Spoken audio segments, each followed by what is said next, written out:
So this device which you see here is called bench vise. This is called bench vise. इसकी size है 5 inch.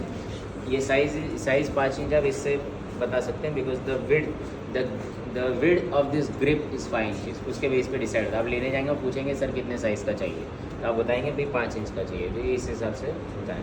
फिर ये इसका liver रहता है, तो ये लीवर को जैसे घुमाएंगे, ये इसको एंटी क्लॉकवाइज घुमाएंगे. मेरी मतलब ऐसा नहीं मेरी तरफ, क्योंकि आप उस साइड भी खड़े रह सकते हैं, हम इस साइड भी खड़े रह सकते हैं.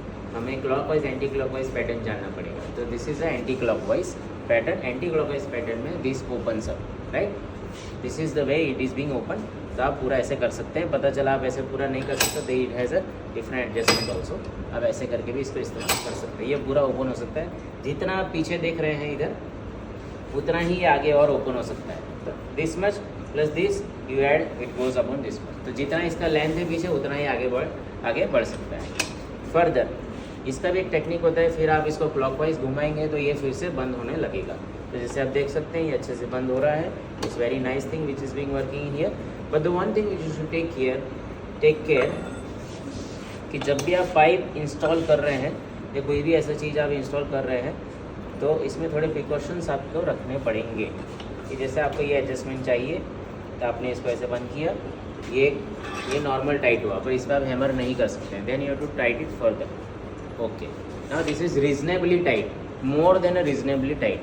आप और भी टाइट कर सकते हैं, करने में प्रॉब्लम नहीं. और क्या है कि आप इसको ऐसे रफ इस्तेमाल करेंगे, फिर ये जो रोटेशंस हैं वो इमीडिएट आउटपुट नहीं देगा. जो रोटेशंस है वो इमीडिएट आउटपुट नहीं देगा. फिर 2-3 रोटेशन के बाद वो खुलना चालू होगा और 2-3 रोटेशन के बाद वो बंद होना चालू होगा. तो वो फिर आपका मशीन मतलब थोड़ा बिगड़ गया. अंदर जो जैक हैं, जो गेयर्स है, वो बिगड़ गए हैं. So that is what the problem occurs over here. So that's why you should always don't go for much more force. Anything is more is poison. तो आपको जो ऑप्टिमम है वो यूज़ करना पड़ेगा. ठीक है, तो आपकी मशीन आपका साथ देगी लॉन्ग टर्म तक, और ये इस्तेमाल भी आप कर सकेंगे. दूसरा क्या हम लोग ऑब्जर्व करते हैं कि ये फ्लैट सरफेस लोगों ने देख ली. ठीक है, ये वाली फ्लैट सरफेस देखा ही फ्लैट, तो यहाँ पे रख के ऐसे हैमर करने गए. ये वो जगह नहीं है, इस पर आप कुछ भी हैमर नहीं कर सकते. इसके हाँ यहाँ पे रखा है, थोड़ा सा कफ ऑलरेडी एजेस से थोड़ा हैमर करना है, ठीक है, शेप देने के लिए. और ये actually can not bank the thing on this. उसके लिए आपके पास एनविल रखा हुआ है, इस पर आपका एनविल रखा हुआ है. But for this is only to hold the things and to do work on it.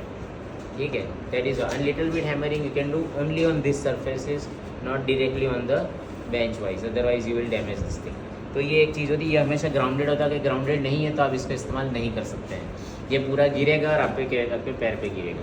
तो ये हमेशा जब आप ऐसे इंस्टॉल करते हैं कहीं पे भी, if you working later stages, if you want to install this thing, you should always find a place where you can install it on a sturdy place. इसलिए हमने प्लेटफॉर्म बनवाया. टेबल पे भी कर सकते थे, पर टेबल होता है, प्लेटफॉर्म होता है. इसलिए इसको भी हमने देखो, आप देखोगे ये पिलर के ऊपर रखा हुआ है, so that it has an extra stability in these cases. So that's why it is being used in this pattern.